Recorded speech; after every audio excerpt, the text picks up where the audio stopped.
This morning on DC News Now, it's a DMV first warn day as severe storms could hit the region with temperatures in the upper 90s. We're tracking the forecast and the timing of the wet weather. Staying indoors during the heat. It's a fun place just to drop in. How local libraries can entertain your kids and cool you off. Then Prime Day package protection. DC Police making sure your purchase gets to the right person. Plus, the best deals on one of the biggest days to save. We're going to let you know which Prime Day discounts could be worth your money.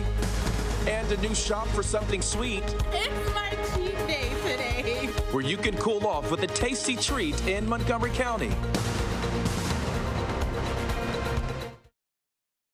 Covering all of the DMV, this is DC News Now.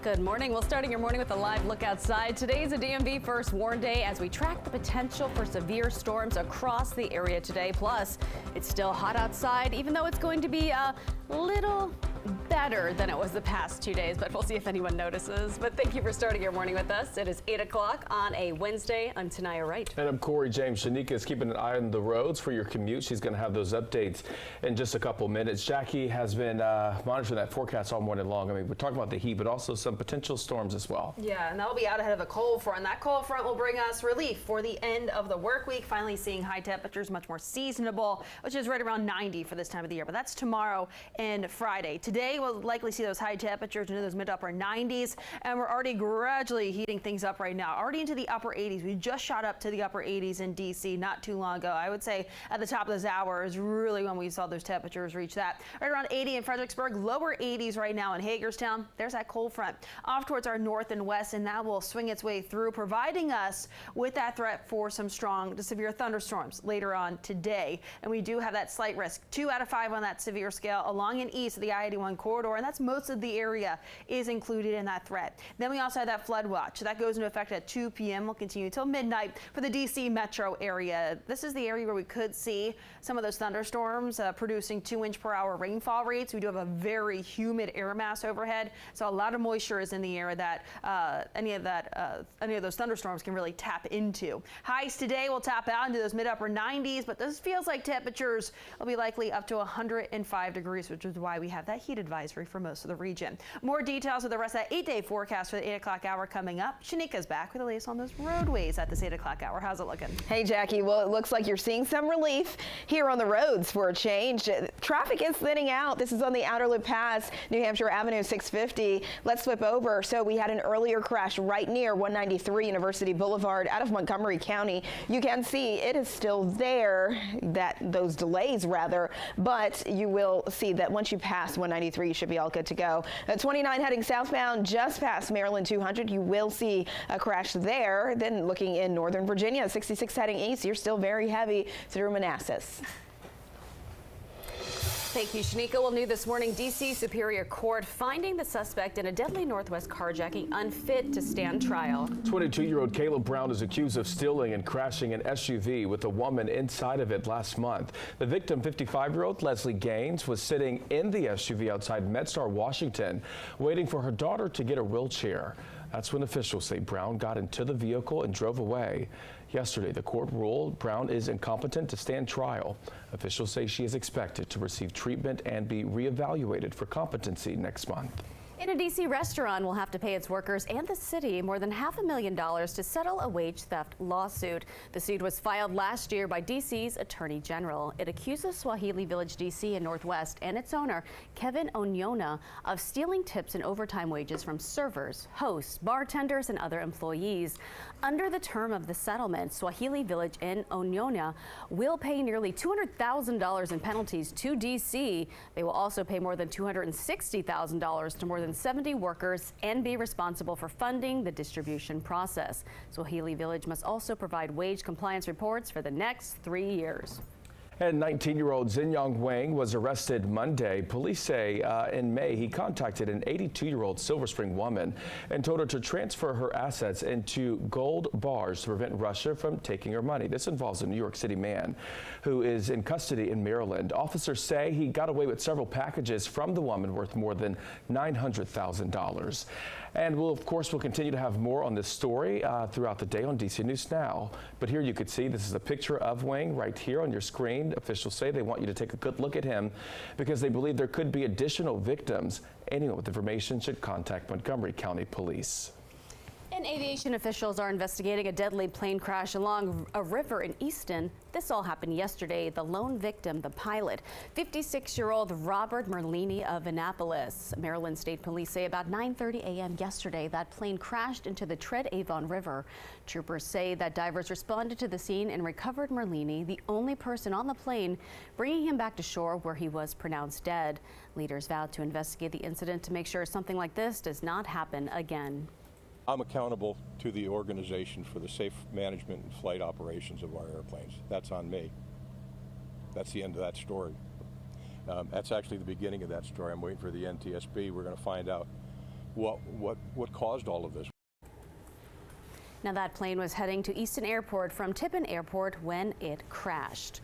Well, today's the last day of Amazon Prime Day. And the excitement of shopping, it can be ruined in just minutes by porch pirates who take off with your purchases. DC News Now's Liberty Simmons is live this morning in Northwest DC at the 2nd District Police Station. And Liberty Police are hoping to give people some tips and hopefully get their packages to them on time. Well, it's happened to so many of us. I know it has happened to me, becoming a victim of a porch pirate, and that's why DC Police and Amazon have teamed up to provide lockers just like this, where all you have to do is enter a code and then you can retrieve your Amazon Prime order. All of this to ensure that your package gets to you safe and sound. The district became the first city to launch these Amazon lockers at police stations.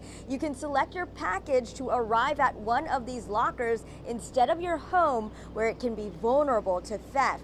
You will then be notified of the delivery to the police station when you are not home, and then you can use your Bluetooth device on your cell phone to access the locker. According to security.org, in 2023, 44% of American customers have had their package stolen at some point in their lifetime. MPD now has these lockers available at all 7 districts. They have a total of 8 lockers available at their stations. Amazon also says you can take advantage of other pickup locations at thousands of other buildings like Whole Foods grocery stores. And if you're caught stealing a package, police want you to know there are consequences. If it's a misdemeanor, it's up to a year in jail. So that's usually what you're looking at, or under that, depending on what the judge decides to give you. With package stuff, mostly it's either receiving stolen property, which means you took the package, we caught you after the act was committed, or if it's theft, when we actually observe you stealing the package, they sort of carry the same penalty. And MPD says for a misdemeanor penalty, you could also face up to $1,000 in fines. For now, in Northwest DC, Liberty Simmons, DC News Now. Liberty, thank you. And if you're looking to find some of the best deals this Prime Day, just make sure you visit our website, dcnewsnow.com. You can click the news tab and scroll over to money. That'll take you to this page with deals ranging from $10 to $100. Be sure to stay with us throughout the morning for more ways to stretch your dollar during Prime Day. And the head of the Secret Service is expected to testify before Congress next week. This comes after she says she is not stepping down from her role after the assassination attempt on former President Trump. Kimberly Cheadle is facing scrutiny after a gunman opened fire at a Trump rally, grazing him and killing one supporter while injuring 2 others in Pennsylvania. While some lawmakers are praising the Secret Service for their quick actions, others are asking how the shooter was able to get too close. I don't care if you put a pink unicorn in there, but they got to be able to do the job, and they did not do the job. And the Senate is also expected to launch an investigation into the incident. Meantime, Trump's former rivals coming together to support him at the Republican National Convention. National correspondent Rashad Hudson has the latest from the convention in Milwaukee. Former President Trump was back for night 2 of the convention, where earlier 2 of his sharpest critics during the primary took the stage, all in for Trump. Former President Donald Trump energized the crowd again tonight when he entered the convention. Trump joined his VP pick, Ohio Senator J.D. Vance. Tonight, the party unites behind candidate Trump. Early campaign opponents, Florida Governor Ron DeSantis and former South Carolina Governor Nikki Haley, took to the stage to show their support for the Republican nominee. Let's send Joe Biden back to his basement and let's send Donald Trump back to the White House. Haley, who was one of Trump's sharpest critics, now says she will vote for him. Donald Trump has my strong endorsement, period. Also on stage, several Senate candidates hoping to flip the chamber from Democrat blue to Republican red this November. Ohio's Bernie Moreno is trying to unseat longtime Senator Sherrod Brown. The American dream that I lived is under attack from Joe Biden and his enablers in the Senate. And West Virginia's Governor Jim Justice, who brought his dog on stage, is trying to win retiring Senator Joe Manchin's seat. Baby Dog's got a prediction for everybody here. We're going to flip the United States Senate. And other high-profile speakers included Arizona's Kari Lake and Pennsylvania's Dave McCormick. Reporting in Milwaukee, Rashad Hudson, back to you. Time right now is 8:10 on this Wednesday here, protecting renters in Prince George's County, Maryland. Still ahead this morning, the bill that could stop you from seeing a big jump in your payments and finding the best deals during one of the year's biggest shopping holidays.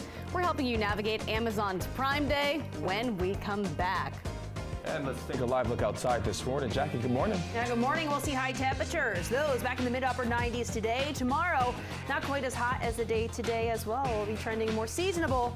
But today, we do have some showers and thunderstorms ahead of a cold front. More details right after the break.